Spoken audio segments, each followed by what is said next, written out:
ویسے اگر قرآن عظیم میں دیکھا جائے تو عورتوں کے ناموں میں حضرت مریم رضی اللہ تعالی عنہا کا ہی نام کثرت سے آیا ہے، اور یہ وہ خوش نصیب خاتون ہیں اللہ رب العزت کی طرف سے جن کو نشانی بنایا گیا۔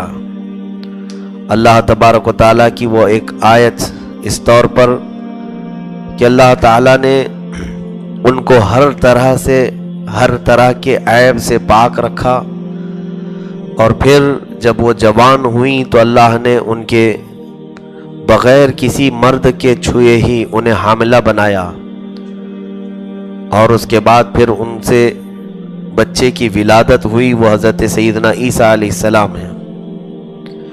تو سورہ مریم میں حضرت عیسیٰ علیہ السلام کی پیدائش کا ذکر تو ہے ہی، حضرت بی بی مریم کے واقعات تو ہیں، اس کے علاوہ دیگر انبیاء اکرام علیہ السلام کی بھی بہت ساری باتیں اسی سورہ میں آئی ہیں، جیسے حضرت ابراہیم علیہ السلام کے، اور پھر دیگر انبیاء اکرام علیہ السلام کی فضیلت میں بھی آیتیں آئی ہیں۔ سورہ مریم میں جو اللہ رب العزت نے حضرت بی بی مریم کا واقعہ بیان فرمایا وہ یوں ہے، میں سورہ آل عمران میں کچھ حصہ اس کا بیان کر چکا ہوں۔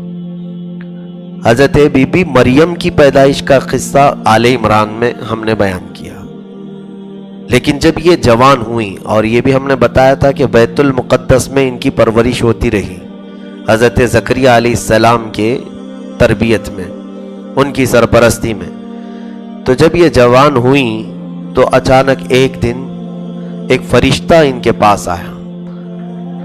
تفسیر میں ہے کہ وہ حضرت جبرائیل علیہ السلام تھے۔ انہوں نے آ کر کے کہا کہ اے مریم، میں تجھے ایک بچہ دینے آیا ہوں۔ قال انما انا رسول ربک لاہب لک غلاما زکیا، ایک بہت ہی ستھرا بیٹا میں تجھے دینے کے غرض سے آیا ہوں۔ تو بی بی مریم پکار اٹھی، قالت انا یکون لی غلام ولم یمسسنی بشر، مجھے کیسے لڑکا ہو سکتا ہے، مجھے تو آج تک کسی مرد نے چھوا تک نہیں۔ نظام کیا ہے دنیا کا، بچہ ہونے کے لیے ایک مرد اور ایک عورت کا ملنا ضروری ہے، یہ نظام ہے، اسباب پر اللہ تعالیٰ نے اسی طرح کائنات کو بنایا ہے۔ مرد کا اور عورت کا نکاح کے ذریعے سے جو اولاد کا ایک سلسلہ چلتا ہے یہ معروف ہے، سب کو معلوم ہے۔ اسی اعتبار سے حضرت بی بی مریم کا تعجب کرنا حق بجانب تھا کہ مجھے کیسے بچہ ہو سکتا ہے، میرا تو نہ نکاح ہوا ہے نہ میری شادی ہوئی ہے، اور مجھے آج تک کسی مرد نے چھوا تک نہیں۔ تو جبرائیل امین نے کہا قال کذالک، اللہ ایسی ہی چاہتا ہے، قال کذالک قال ربک هو علی ہین، تیرے رب کے لیے یہ بہت ہی آسان معاملہ ہے، بغیر باپ کے ایک بچہ دینا یہ بہت ہی آسان معاملہ ہے۔ یہاں پر جو تفسیر آئی ہے وہ بڑی پیاری ہے، حقیقت میں اس میں تعجب کی کیا بات ہے، اگر تعجب ہونا تھا تو یہ اس بغیر ستون والے آسمان کو دیکھ کر تعجب کرتے کہ کبھی کسی کے سر پر گرتا تک نہیں، اس کو کون تھام کر کے رکھا ہے، یا آسمانوں کا چھت زمین کو پانی پر بچھا کر کے رکھا ہے، کیا یہ تعجب کے امور نہیں ہے؟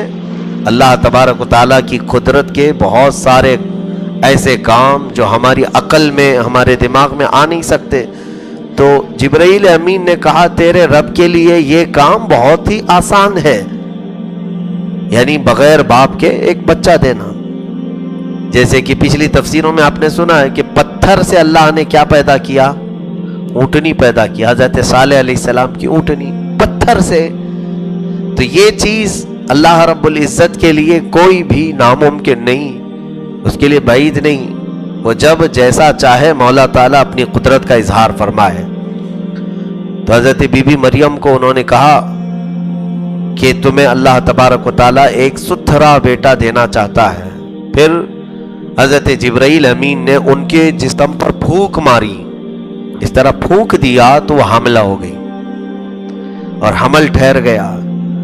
حمل کے لیے جو پروسیس ہے وہ الگ ہے، لیکن یہاں صرف جو ہے پھونک سے کیا ہے حمل ٹھہرا. اسی لیے حضرت عیسیٰ علیہ السلام کو لقب بھی جو دیا گیا وہ روح اللہ، یعنی پھونک، روح کو بھی ایک پھونک ہی کہا گیا ہے.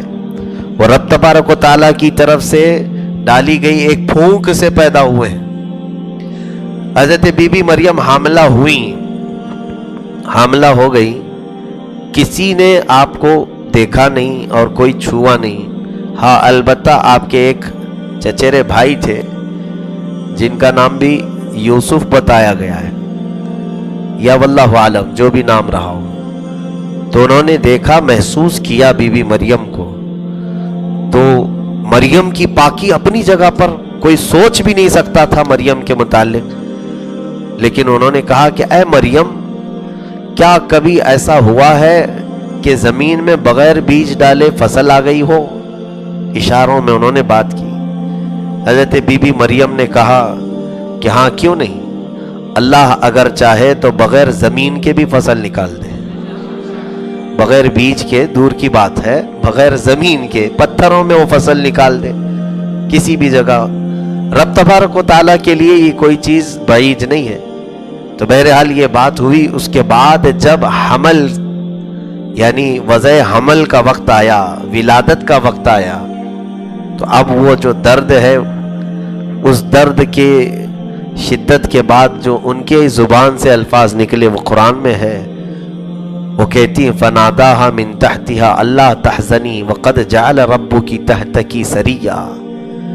اور ایک جگہ تو انہوں نے کہا مت هذا وکنت نسیا منسیا، اے کاش میں مر جاتی اور بھولی بھلائی ہوئی جیسے ہو جاتی. درد جو ولادت کے وقت عورت کو ہوتا ہے وہ حضرت بی بی مریم کو بھی ہوا. تو آپ کو اللہ رب العزت نے القاء کیا. نبیوں کو جو آتی ہے وہ وحی ہے، نبیوں کو جو پیغام آتے ہیں وہ کیا ہے؟ وحی ہے. اور غیر نبی کو جو اللہ کی طرف سے بات ڈالی جاتی ہے اس کو الہام کہتے ہیں یا القاء کہتے ہیں. القاء دل میں اللہ کی طرف سے بات کا ڈال دینا. تو اللہ تعالیٰ نے یہ بات ڈالی کہ اے مریم تم یہاں سے نکلو اور جھاڑیوں کے بیچ میں جاؤ. کھجور کے جھاڑیاں تھیں وہاں پر، ان کو ادھر بھیجا گیا. حضرت بی بی مریم وہاں آئیں اور ایک سوکھے کھجور کا تنا پکڑ کر کے وہ سوئی تھی، ایک پتھر کے اوپر وہ لیٹی تھی. اب وہ درد شدت کا بڑھتا گیا تو رب تبارک و تعالیٰ کی طرف سے ان کو پھر القاء ہوا کہ یہ درخت کو ہلاؤ. تو یہ درخت کو انہوں نے ہلایا تو اس میں پکی ہوئی میٹھی کھجوریں گری. تو وہ کھجوریں کھانے میں مصروف ہوئیں. تب حضرت عیسیٰ علیہ السلام کی ولادت ہوئی. عیسیٰ علیہ السلام جب پیدا ہوئے تو حضرت بی بی مریم نے